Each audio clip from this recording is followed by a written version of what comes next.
Yo everybody, AgentNemitz back again with another 2K24 tutorial showing you the best settings that you're going to want to change right now in order to make you better at 2K24. So let's go ahead and dive into it. I'm inside of MyCareer. It's a MyCareer specific that I'm talking about, but this will work for the other modes as well and help you in the other modes. But I mainly play MyCareer and Park and stuff, so this is what I'd recommend switching to. So once you load in, you're going to either have the nav pulled up or pull the nav up. Go on over to options because that's where all the settings are located at.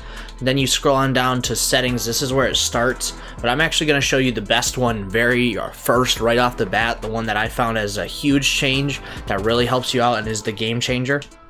It's inside of controller settings and inside of shot timing visual cue. This is kind of like last year with the shot timing release, how people would switch it to be, what's it called, like late release.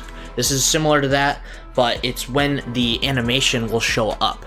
I think by default it's on jump, which makes it come up super duper early and makes your green release window smaller. The best two that I found are push and release. I prefer push myself, but if you need more latency, then go to release.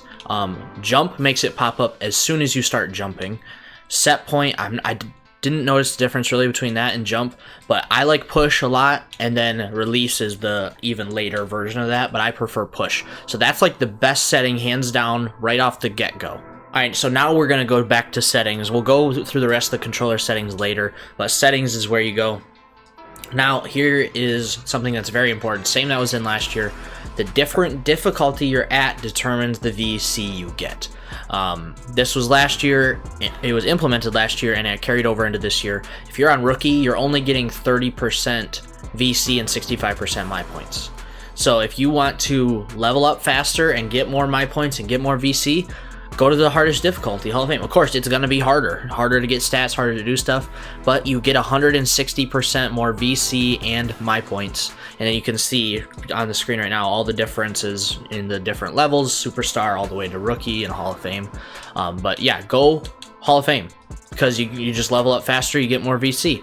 Highly recommend you do more quarter lengths too, because then you get more stats and more better things. You can that sounds bad, more better, but it's true.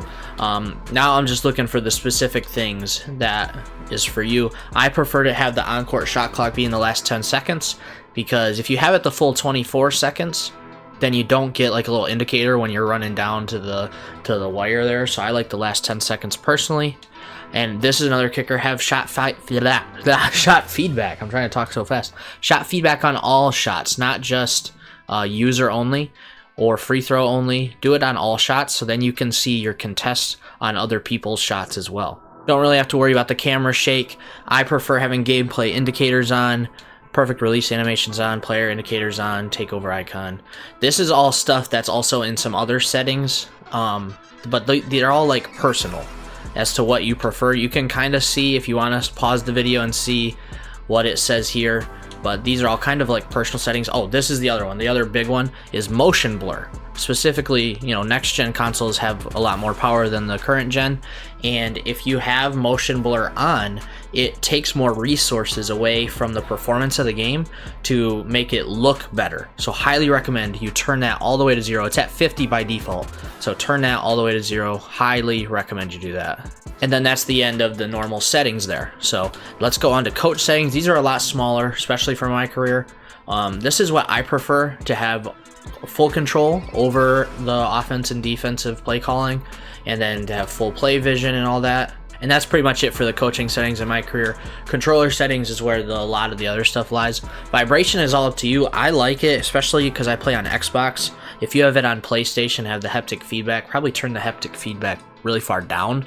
But I like it because it gives me a little indicator when certain things are, like when I have stamina or when I'm brushing by a screen. But if you don't like that and feel like it messes you up, go ahead and turn it off. I know a lot of people prefer it off.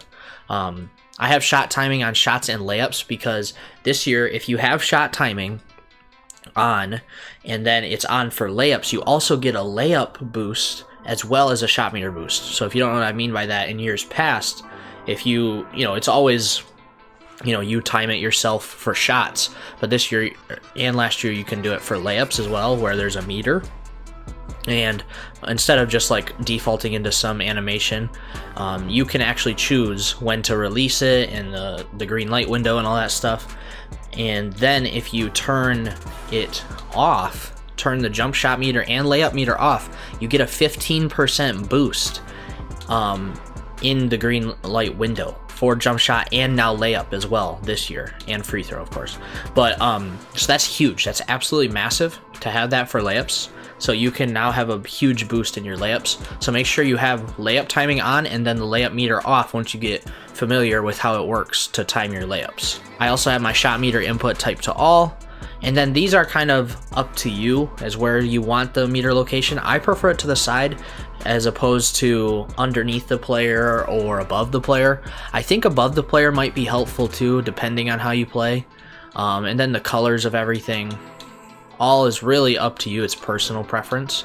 So choose what you want really for this stuff. The other thing that's very important is anything that's with the Pro Stick orientation, change it to absolute. What that basically means is instead of it being whatever the camera angle is in the different modes, absolute means it's always going to be the way your controller's facing. So if you wanted to go to the right, you would swipe to the right on your controller instead of having to figure out how that relates to the camera angle and then push it on your controller. It's always right is going to be right on your controller. So switch that to absolute on all of the Pro Stick things. Yeah, so and then there's another one down here that's Pro Stick defense. Switch that to absolute as well. So and then that's all the settings, everybody. I hope you enjoyed that and that it really does help you. I noticed after I switched that shot timing thing to be there, it really helped me a lot. So I hope it helps you a lot as well. That's kind of the new trick for the settings this year. Hope you enjoyed this tutorial and it helps you out a lot. If it did, make sure to leave a like. I'd really appreciate it. Subscribe if you're new or haven't subbed already. I will see you in the next one. Take care. Have a great day, everybody, and goodbye. If you enjoyed today's video, make sure you click that big red button to subscribe right now. Turn on post notifications, everything, and then also click the top video to see my latest video and click the bottom video to see a video YouTube is recommending just for you.